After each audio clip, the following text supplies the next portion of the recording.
welcome to Conquering Chronic Illness. My name is Teresa, and today we're going to talk about psoriatic arthritis. What is it? How did I get diagnosed?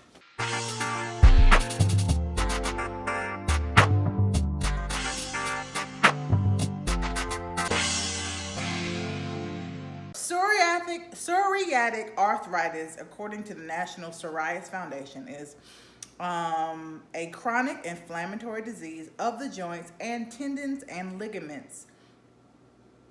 Of the joints and where tendons and ligaments connect to bone. Like psoriasis, PSA is associated with related health conditions. It can start at any age, but often appears between 30 and 50 for many people. It is similar to RA in that it is an autoimmune condition, and so the inflammation comes from the immune system attacking the joints and tendons, and where the tendons and ligaments meet. It's called psoriatic arthritis because oftentimes it is found in people who already have psoriasis, which is another autoimmune disease. There are a subsect of people who have psoriatic arthritis, like myself, who either don't have psoriasis at the time of diagnosis, or they just never get it. They never get the skin version of psoriasis. There is some family history, genetic composition to psoriatic arthritis in that oftentimes autoimmune conditions, including psoriasis, will run into the family, which is the case with me, which I found out after being diagnosed, funnily enough. But yeah, so it's a lot like RA, where it attacks, your immune system attacks and damages joints and tendons. The greatest amount of inflammation that I feel is in both of my hands, both of my feet, my lower hips and lower back. It can include a lot more joints when, and I'll get into this, but when I had the flare that led me to get another rheumatologist and subsequently be diagnosed with psoriatic arthritis, I hurt everywhere. I hurt everywhere. Okay, so how did I come to be diagnosed with psoriatic arthritis? I've talked about in previous videos, specifically how my doctors failed me, that I had this horrible flare at the end of November, which at the time I thought was a fibromyalgia flare.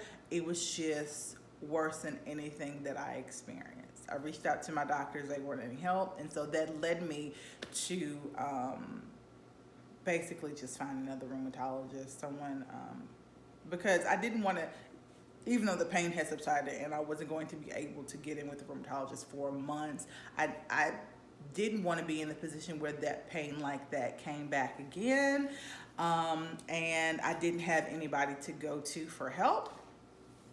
The pain that I felt was like fire, and there was actual heat coming from my hands, I had a migraine, and then from down my spine all the way across all of my back, across my hips, my feet. I would just lay curled up in a ball with my knees tucked into my chest and my hands kind of folded up underneath me. It didn't help at that point.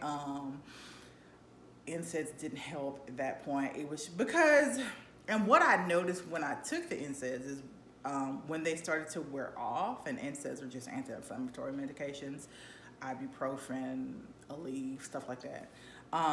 When I took them, I got what's called rebound pain, where I know now my immune system was serious. It was going to attack my joints, and me decreasing the inflammation, I don't know if it encouraged it, but like literally once the medicine started to wear off, the pain was worse than before, which is why to this day, if I can avoid it, I try not to take NSAIDs, because that is something that I have noticed, and I'll probably have to ask my doctor about this. I have noticed since then when it comes to migraines and headaches, joint pain, back pain, just overall body aches. If I take NSAIDs, when the pain comes back, and it does, it comes back worse. And so I'm on medication now for psoriatic arthritis, but I also, when I have intermittent pain in between, I try to make sure that I'm doing other things outside of medicine to alleviate the pain. Well, so I had that flare.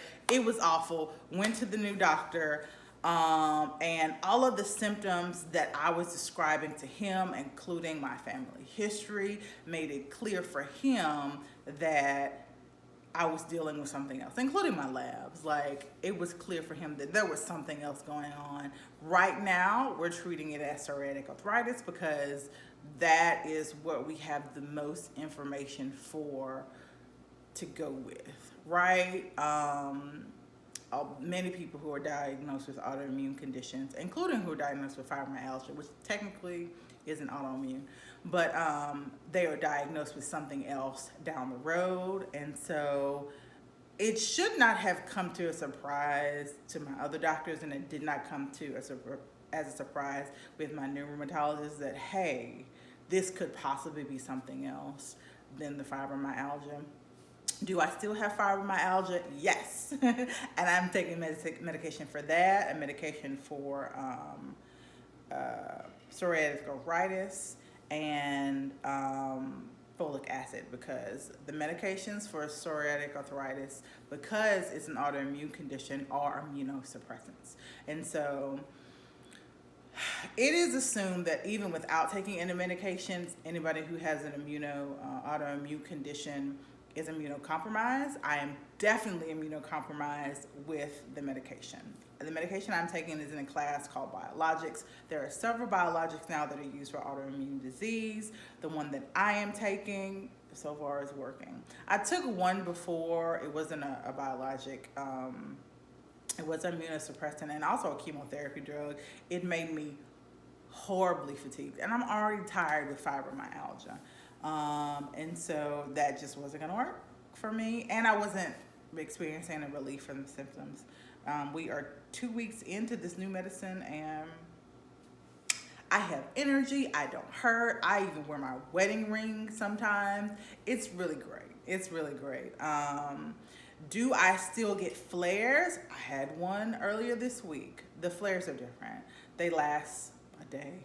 Like, literally, it was a 24-hour flare. It wasn't that painful. I think twice I took ibuprofen and Excedrin, but it was mostly because I was getting a migraine.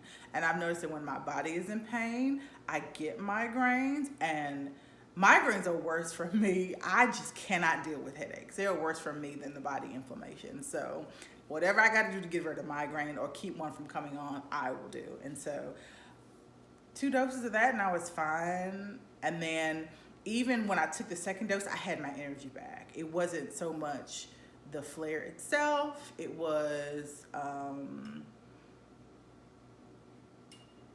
coming out of the flare and the headache that came from the flare that was the reason I was taking the medication.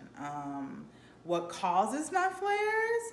I don't know what initially caused my immune system to start attacking my joints, what causes psoriatic arthritis, but I know within psoriatic arthritis, what causes my flares are stress, any type of stress that happens to my body. Emotional stress, really it is stress. Any stress that happens to my body.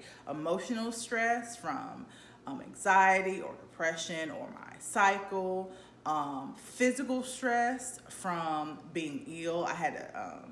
I was constipated, and so that triggered a flare.